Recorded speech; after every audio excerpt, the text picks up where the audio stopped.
when I think about everybody that I've ever known who's had any interest, any involvement, anything to say or do about crafts alongside those we call the practitioners, the makers, there is such active intelligence, such a range of creativity, so many interventions to actually try and make a contribution of thought about what the crafts are all about, how they should be discussed and interpreted, that to me it's a very active and dynamic and speculative territory in which everybody is involved, and actually increasingly today, as will be my point at the end, audiences are themselves co-makers. So we're all in it together.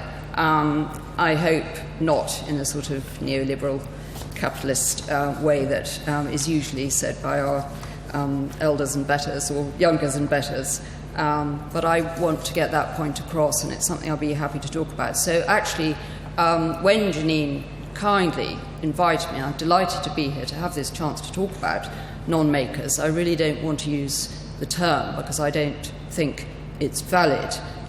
It's also striking to me that the Crafts Council, who have been thinking about the first decade, in very well funded a project, have only focused on makers in the sense of being producers of pots or silver or installations or fibre art or weaving, whatever range of objects one wants to think about. And I think actually they've missed a trick in not embracing the idea of making in a much broader sense. So here I am standing before you as a co-maker, and it's very much, in a sense, like producing a cartoon rather than a finished tapestry, or a paper pattern rather than a finished dress, because not having actually focused on what non-making is all about, I suddenly find I've got to think about my whole career and try to make sense of it. So I'm using that phrase, but the question, of course, is what am I then? What kind of co-maker am I? And I like the phrase, a maker of narratives. And often as well, we hear the idea of people saying, well, I want to make a difference.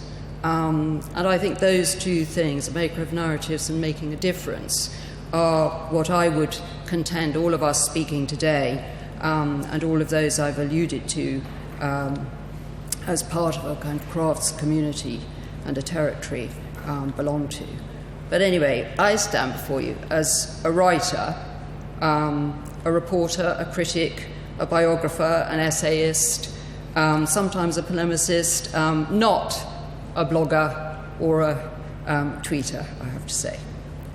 Also as an editor. That's probably the most complex territory to try to explain, because I think being an editor is such an overarching, delightfully, intensely creative role in my 10 years editing crafts at a time when the critical framework for craft practice was really a fresh field to be tilled and to be sown with new thinking, provocative thinking, bringing in new kinds of writers and critics into the arena, and really trying to assess what one might call some kind of avant-garde, to the horror, of course, of the most established makers who are still alive at that time, like Bernard Leach, and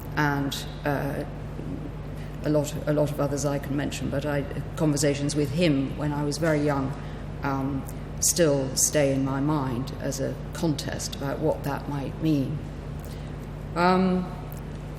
Secondly, as a curator, my ambition always in the few exhibitions I've created have to try to think of an international framework, try to survey the territory, try to think about themes that are important, and occasionally focusing, as I did recently with the Design Museum exhibition on Daniel Weil, focusing on somebody that I regard as an emblematic producer of things. As an educator, 25 years, unbelievably, teaching part-time at the Royal College of Art, but also lecturing and teaching all over the world, from Australia to Scandinavia, Brazil to Japan, trying to think what it actually means to educate. And that in itself is an education, and it's obviously something that a lot of us here have been involved in and thought about, and indeed we've all received in education. And I think that, in terms of making a narrative, is a very, very significant area, and in tremendous volatile questioning of how we are having to confront the exigencies of different kinds of funding, different kinds of demands as to what sort of knowledge is going to be privileged as we go forward, and I can talk more about that.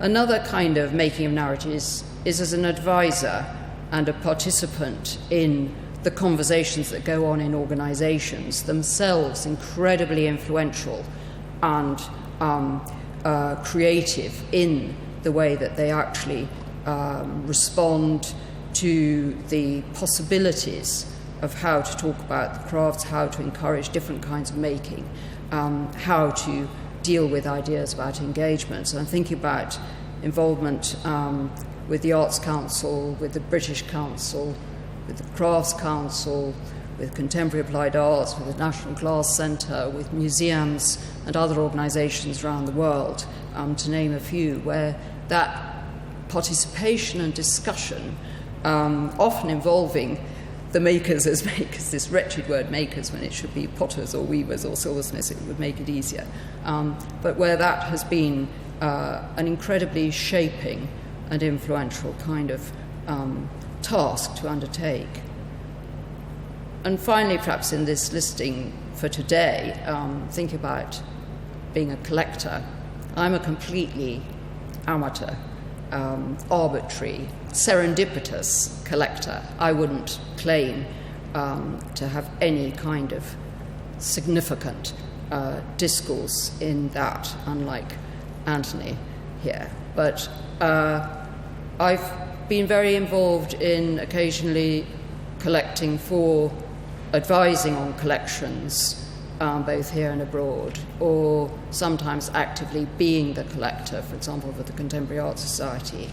And I think this is an area of quite complex engagement as to how collectors privately, and also then perhaps in the public realm as they give their collections for public viewing and interpretation, how that makes a narrative as well. So what has been selected to collect becomes a kind of dominant discourse. So all this is a language. We're all participating in a language of communication, some of it non-verbal, some of it, as today, highly verbal.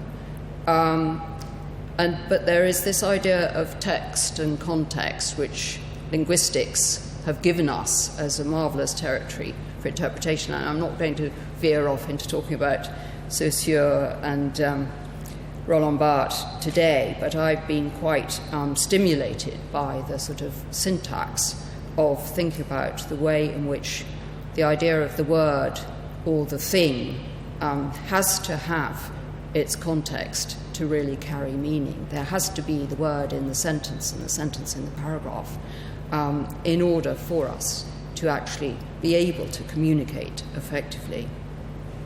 So who are the other co-makers? Well, many are here today, both in the audience, I'm sure, and as speakers. And I think it's interesting to wonder whether we are constricting gatekeepers or permissive patrons. What kind of, how do we see ourselves? We're spotting trends, we're trying to get funding, we're trying to think about what sort of discourses are going to further the possibilities of making in our time. But there are so many different registers of who we all as co-makers are. We're in the media, in education, in organisations, in shops, in galleries, in arenas for collecting, but also this idea of the audience. The other important influence, who we are is one thing, but what are our preoccupations?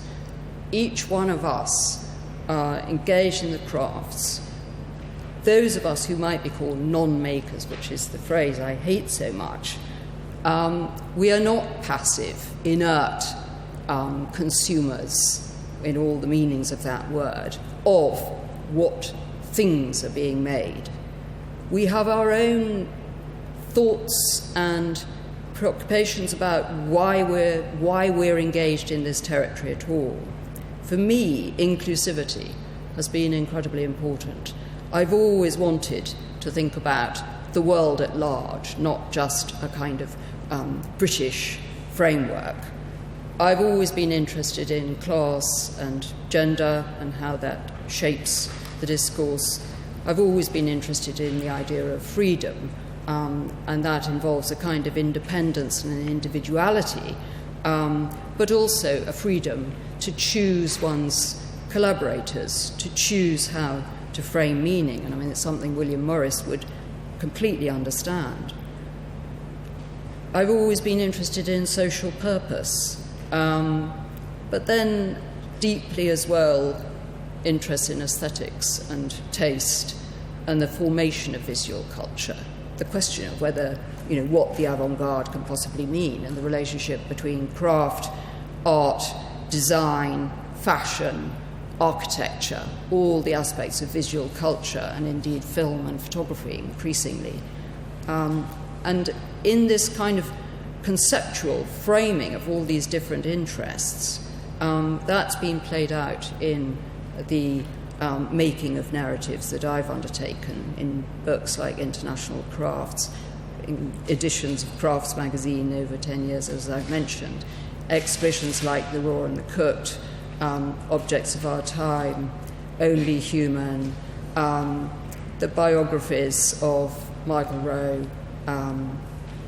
and Tord Buncher, the lectures I've given, like the Peter Dormer lecture, entitled History in the Making, where I've tried to actually bring out this idea of inclusivity through all these, as I've been thinking in the last few weeks after Janine asked me to come and talk, about what the threads are that this work is all about, that what I've done to try to make meaning and construct some kind of sense of insight into the practice of craft. I think one of the aspects as well is perhaps it's political. At the root of it all is a kind of question of the choice, small p political, the choices that we're all making, the communities we're constructing.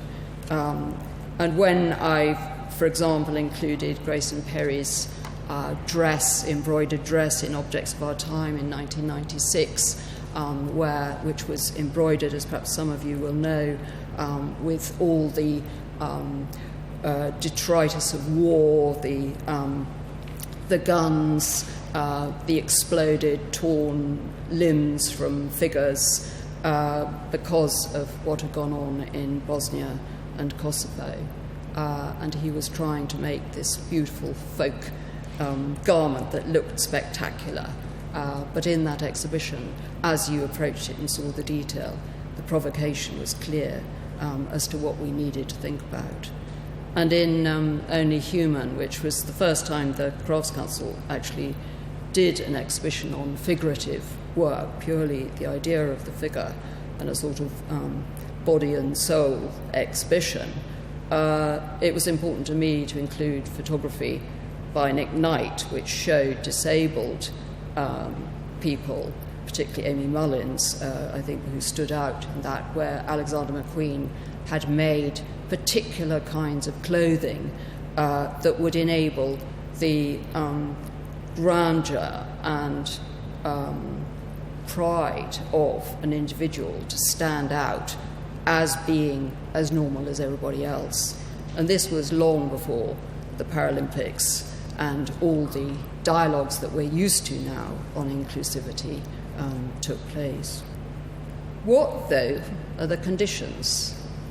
this is really the last point I want to make, that we may have our preoccupations and contribute themes that are important to us as co-makers. We can identify the kinds of concerns, the kinds of people we are, what we're actually doing. But adding to what we're doing and why we're doing it is what the conditions are. Michael Rowe, the silversmith, had a long series of work over nearly 20 years, entitling his works Conditions for Ornament. It was 1 to about 28 by the time he'd finished. And those of you who don't know his work, they are fantastic silver or patinated bronze containers whose function is questioned because of his highly conceptually thought through questions about perception and about the geometry of seeing and about what actually ornament means in our contemporary world, when often the idea of anything decorative was being derided. So it's an intellectual exercise, but the conditions were something that I've always wondered about. And for us, we have to operate in conditions to do with funding, to do with shifts environmentally. Our understanding of nature has transformed itself over the 35 years or so that I've been involved in the crafts. At the end of the 70s, there was still very, very strongly a rurally based practice of crafts, very collective and collaborative. There was a Federation of British Craft Societies. There was the Council for Rural Small Industries in Rural Areas. Note the word small industries. There was nascent collections in museums. There were workshops of huge scale in the countryside, which characterized a different relationship between the city and the country. Then, of course, in the 80s, everything moved to the city. Everything also moved to new conceptions of function, so that an avant-garde could be characterized. Everything also became characterized by popular culture, by the use of found objects, by inauthentic materials like acrylics and subsequently resins. Gender played itself out in a hot debate, and of course eventually Grace and Perry managed to in one fell swoop set a new debate for that. There were questions about multiculturalism, about globalization, about relationships with industry and different kinds of manufacture. And above all, there was a different conception of home, the whole idea of the domestic, for what purpose things were made, where they were placed, how we thought of home. And increasingly, in a migratory world, the idea of home has receded into being some kind of identification in our head rather than anything tangible. So the sort of instabilities, fragmentations, a kind of postmodernization of the actual field, the conditions in which craft is made and thought about, has transformed itself. That, one could talk for a long time about that, but I hope that sort of gets the point across. But finally, what about audiences? If we're talking about co-makers, technology has totally transformed a sense of the static hierarchies of where things are made, the role of museums, how we communicate, how we produce. We know that through 3D printing, that through the internet, worlds and audiences can become producers themselves. So there is an extended version of co-making that is collapsing the expectation of where we look for meaning, because everybody is involved in producing it now. And I think that's how I'd like to end, as a question that if we're all in it together and we're all co-makers in different registers, how do we take the narrative forward? Who is making a narrative that will lead to further understanding of the crafts? And is it a good thing that there is so much plurality,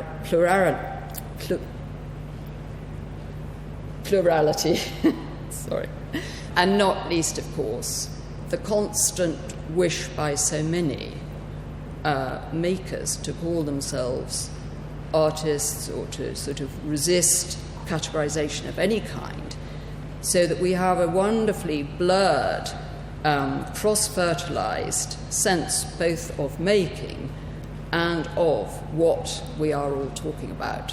And on that note of open-ended but inclusive dynamism, I'd like to end. Thank you.